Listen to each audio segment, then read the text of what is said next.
The scene was described as a state of chaos and as though a tornado had blown through the store. Now it's up to the courts to decide the fate of a suspect accused of causing all of that damage.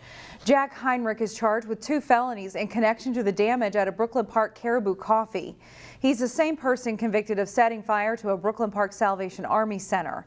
In that case, Heinrich was sentenced to probation. According to the criminal complaint, Heinrich is accused of throwing glasses and mugs when he entered the store on Tuesday. Employees and customers, fearing for their safety, locked themselves in the bathrooms. The complaint says the suspect was smiling and appeared giddy upon his arrest. He told police that if he went to prison, he would have a place to live and we would all be paying for it. Heinrich is also charged in a February 1st incident at MC's Tap House in Brooklyn Park. In that incident, he is accused of smashing windows with beer bottles. Meanwhile, another suspect is accused of punching a Second Harvest Heartland employee and then threatening to kill everybody at the Brooklyn Park facility. Osvaldo Diaz Muniz is charged with 1 count of felony threats of violence and 1 count of misdemeanor assault. Police arrested him the day after the incident at a Brooklyn Park Holiday gas station. According to the complaint, the suspect told police he felt another warehouse worker was disrespecting him. Upon his arrest, police found a knife and ammunition in his vehicle. It's the season of Lent for many Christians, and for them that means Friday fish fries. Rock Elm Tavern in Plymouth serves up a special order of bluegill, an item they sell exclusively on Fridays. On a typical Friday, staff members say they get several dozen orders of the bluegill special, and that's not counting the other fish items sold. I think it's tradition. I think, people think Wisconsin's fish fry, and we have so many Wisconsinites that are over here. And supper clubs have become popular again, all revolve around this fish fry sort of theme. Rock Elm Tavern expects to sell more than 400 pounds of bluegill between now and April 7th. 2 newlyweds at St. Therese in Brooklyn Park are living proof that it's never too late to find love. 88-year-old Craig and 76-year-old Patsy Sproles tied the knot last month at the assisted living facility. Sarah Allen shares their story of finding love in their golden years.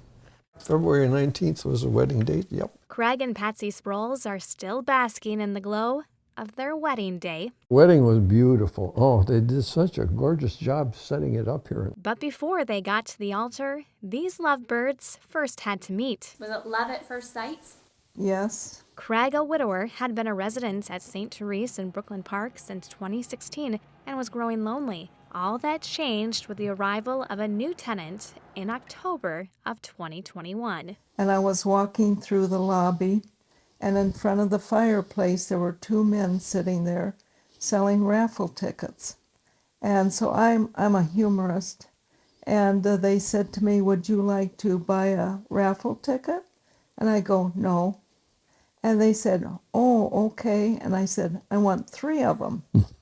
And with that, one of those ticket sellers was a goner. I thought right from the beginning this was beautiful outside, but beautiful inside too, as I found out. The next day, he asked Patsy on a date, which led to many more. He has a gift of being a gentleman, always watches out for me. She's a giver.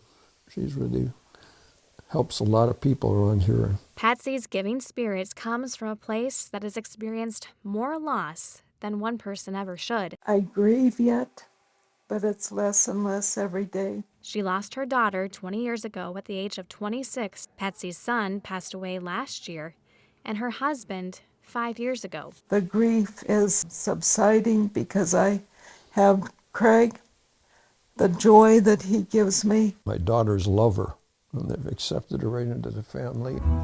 Darling, when you're near.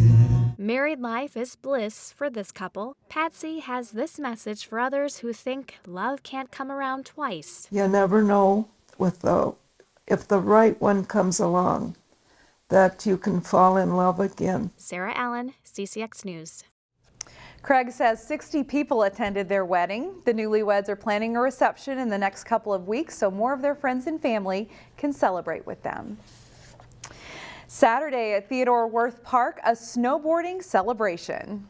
What people probably used to know as a tubing hill, we are building an actual bank slalom course. The Cultural Wellness Center of Minneapolis has teamed up with Burton Snowboards and the Loppet Foundation to provide free snowboarding opportunities on Saturday.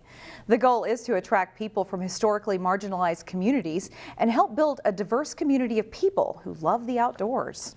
If you have a snowboard, you live in the south side, live in the north side, live northeast, like live in the city, walk over, catch a bus, get dropped off, and come try snowboarding. We call this the little hill that could. So find your way over to Theo to Wirth Park tomorrow. What will be especially exciting about Saturday's event, a pro snowboarder from Burton will be putting on stunts that you could see in the X Games or the Olympics. Stages Theater Company opens a new show called Once on This Island. The star of the show is a student from Osseo Senior High School named Anaya Holly. Once on This Island Junior is about a young girl named T-Moon. We watch her grow up from a little girl and then as she's slowly reaching adulthood.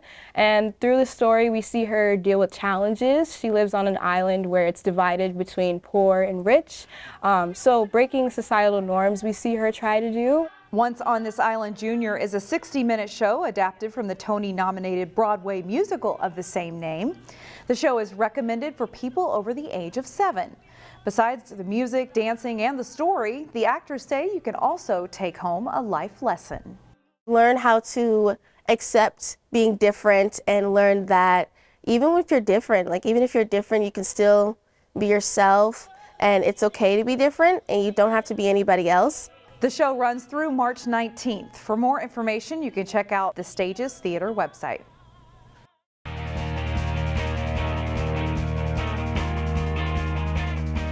The state boys hockey tournament is next week in St. Paul. In Section 5AA, Maple Grove and Rogers met for the second straight year in the section final. Rogers looking for its first ever state tournament appearance in hockey, the top seed in the section. But it's the Crimson that get the early jump.